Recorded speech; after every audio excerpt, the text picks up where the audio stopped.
Hello friend, welcome in my YouTube channel. Today in this video I will tell you the important topics of pharmaceutics first. Pharmaceutics first इस subject की speciality ये है कि जितनी आसानी लगती है उतनी ही ज़्यादा इसमें बैठ आती है। सिंपली रीज़न ये है कि हमें पता ही नहीं हमें पढ़ना क्या है। बहुत सारे स्टूडेंट्स होते हैं जिन्हें पता ही नहीं फार्मास्यूटिक्स फर्स्ट बहुत ही आसान सब्जेक्ट है। और अगर आपका एम जो है इंडस्ट्रियल साइड है तो आपके लिए फार्मास्यूटिक्स सब्जेक्ट बहुत ही इंपॉर्टेंट सब्जेक्ट है। तो इस वीडियो के माध्यम से मैं आपको बताने वाला हूँ वह कौन कौन से इंपॉर्टेंट टॉपिक्स हैं जो आपको पढ़ने हैं। मेनली बात करते हैं तो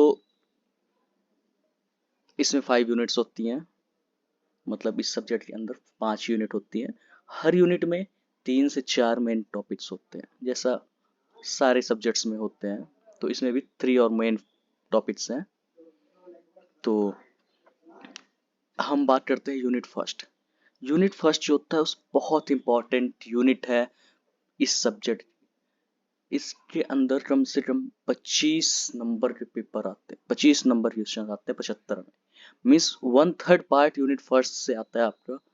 अब इसका भी रीजन है, सारे इंपॉर्टेंट जो टॉपिक्स है इन्होंने इसी यूनिट में डाल दिया है। जैसे फार्मेसी होती क्या है, हिस्ट्री क्या है, फार्माकोपिया के बारे में बताते हैं, प्रिस्क्रिप्शन बहुत important topic, and then after posology. तो सारी चीजें इसी यूनिट के अंदर डाल दिया, इसलिए ये 25 से 30 नंबर का अप्रॉक्स 35% नंबर हम इसी यूनिट से पा सकते हैं। तो इसके इंपॉर्टेंट जो हमारे यूनिट्स हैं उसकी बात करते हैं तो history of profession of pharmacy in India, ये उतना इंपॉर्टेंट नहीं है बट आपको डीप थोड़ा बहुत पता होना चाहिए, थोड़ा सा नॉलेज आपके पास होनी चाहिए। इसमें इंपॉर्टेंट टॉपिक है फार्माकोपिया, जो कि आईपी बीपी यूएसपी ये 3 फैक्टर्स है। Indian pharmacopoeia, British pharmacopoeia, United state pharmacopoeia, ये तीनों बहुत ही इंपॉर्टेंट है। इससे आप पढ़ लेना। मे बी ये 7 नंबर में भी आ सकता है या फिर 2 नंबर में ये आते हैं। देन बात करते हैं इसी यूनिट में प्रिस्क्रिप्शन बहुत इंपॉर्टेंट है।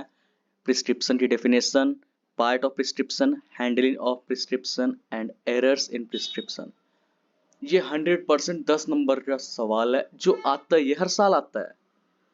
आप इसे रट लो, ना रट पाओ तो मैं इस पे वीडियो बनाने वाला हूँ, तो आप वहां से देख लेना। एकदम पूरी तरह शॉर्ट्स बनाऊंगा जिससे आप आसानी से पेपर में लिख लो।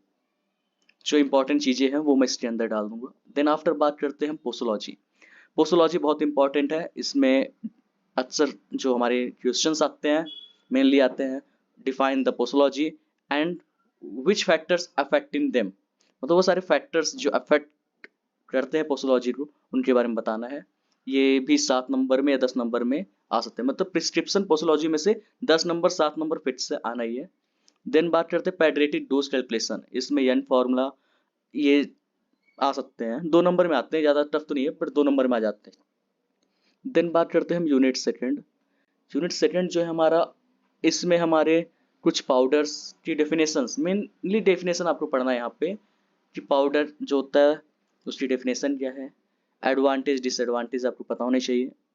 देन बात करते हैं इसमें इफरवेसेंट, इफ्लोरेसेंट एंड हाइड्रोस्कोपिक पाउडर, इसकी डेफिनेशन आपको पता होनी चाहिए। बहुत ज़्यादा सीरियस नहीं बट नॉर्मली आपको मीडियम लेवल पे आपको पता होना चाहिए, हार्ड मत पढ़ना, हल्का सा पढ़ लेना इफरवेसेंट होता क्या है। देन बात करते हैं लिक्विड डोसेज फॉर्म। तो लिक्विड डोसेज फॉर्म भी थोड़ा इंपॉर्टेंट है, बहुत नहीं बट हाँ आपको पता होना चाहिए ये चीज़ें। ऐसा पेपर में भी आते हैं बट आपको वैसे भी रियल लाइफ में भी पता होना चाहिए, क्योंकि आप फार्मेसी प्रोफेशन के अंदर आ रहे हैं तो आपको ये सारे सब्जेक्ट्स पता होने चाहिए, सब टॉपिक्स पता होने चाहिए। तो उतना इंपॉर्टेंट टॉपिक नहीं है, फिर भी थोड़ा बहुत पढ़ लीजिए, सही रहेगा। देन बात करते हैं इसमें यूनिट थर्ड। यूनिट थर्ड में लिक्विड डोसेज फॉर्म की क्लासिफिकेशन आ गया है। लिक्विड में जैसे हमारा होता है ना मोनोफोएसिड बाइफेसिड, तो अब यहाँ से सवाल बन सकते हैं कि सस्पेंशन जो होता है उसके एडवांटेज डिसएडवांटेज बताइए, 7 नंबर में आ सकता है।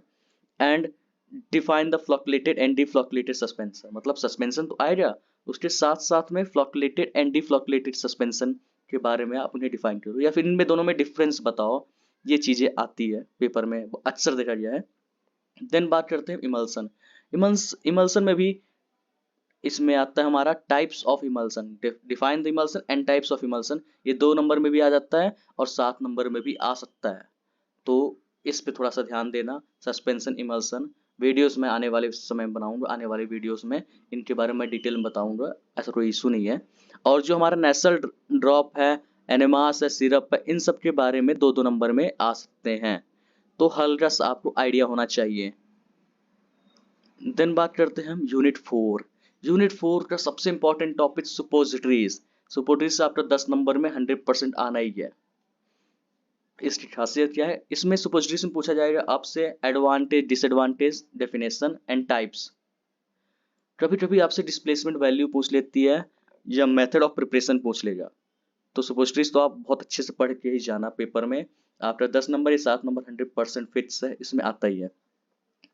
देन बात करते हैं unit 5। Unit 5 semi solid dosage form होता है, जिसमें ऑइंटमेंट की प्रिपरेशन, पेस्ट, जेल, ये सारी चीजें जो हैं ये पूछा जाता है पेपर में भी पूछ सकते हैं, पर evaluation of semi solid dosage form हमेशा पूछा जाता है, तो इसे जरूर पढ़ लेना।